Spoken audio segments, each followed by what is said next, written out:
खाफाल मोजां जोंहा UPPL हिसाबै जों जे राज्य सभायाव सासे आरो सोद्रोमा मोननो थांगासिनो दं। UPPL निफ्रायनो दिनै साथाम माने दिल्लीयाव जोंहा MP थागोन। आं लकसभायाव थाबाय, सानै राज्य सभायाव थागोन। दा होमबा नों नाय जे UPPL खौ दिनै जोबस्रांगोन होननायनि मा बाथ्रा थाखो? जोबस्रांगोनबाथ' जोंनो राज्य सभानिखौबो अफार खालामनाङामोन। दिनै राज्य सभानि MP बो जों मोननो थांगासिनो दं। दा होमबा गुरुत्तपुर्ण जों जे जोंखौ नागारनानै जे आसामाव रिजनेल पलिटिकल पार्टिया जाया, बिसेसकरि नैबे जोंनि बिटिआर ओनसोलाव बेनो मोनसे प्रमान।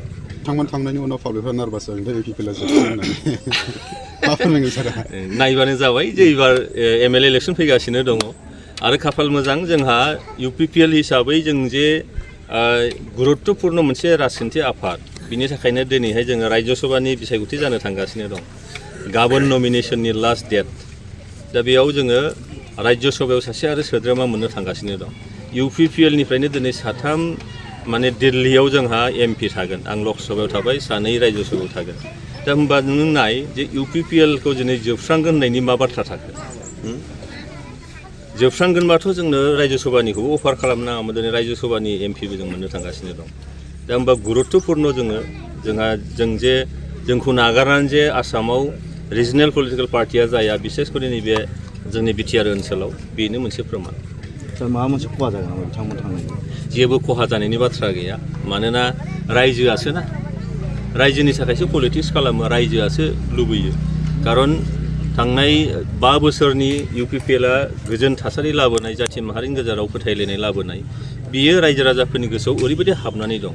थांनाय बे दानबानि जि हाग्रामा महिलारि बिथांनि दैदेननाय जिखिनि सरकार, बे दानबायाव जिबायदि रायजो राजाफ्रा माने गोदोनासिम माखासे दुखु जारला मोननांदों, थासारिफ्रा गाज्रिनिफ्राय गाज्रि जाबोफिनदों। दा बेनिखायनो दिनै UPPL नि फारसेसो रायजो राजाया नोजोर होदों दा। ओंखायनो फैबाय थानाय बिधान सभा बिसायख'थियाव UPPLआ मोजां मोनसे जोङो थासारि लाबोनो हागोन, देरहानो हागोन, बेखौ जोङो दिनैनो बुंनो हायो। 15टा सिट गेलेगोन होननानै बुंदों। 15टा सिटनि गेजेराव UPPL मोनसे मोननो हागौ सार नोंथांनि मोनदांथियाव? दानि जिखिनि जोंनि सार्भे रिपर्ट, बे सार्भे रिपर्ट बायदिब्ला 15टानिनो नोङो आदानि बांसिन जे सिटआ UPPL नि थाखाय जोबोद मोजां। बेयाव दिनै BJPआ स्टेटआव दङब्लाबो बिथांमोननि जे सार्भे रिपर्ट, बे इन्टारनेल रिपर्टखौ जों मिथिगौ। बे इन्टारनेल रिपर्ट बायदि बिथांमोननियाबो मोजां नङा अबस्थाया।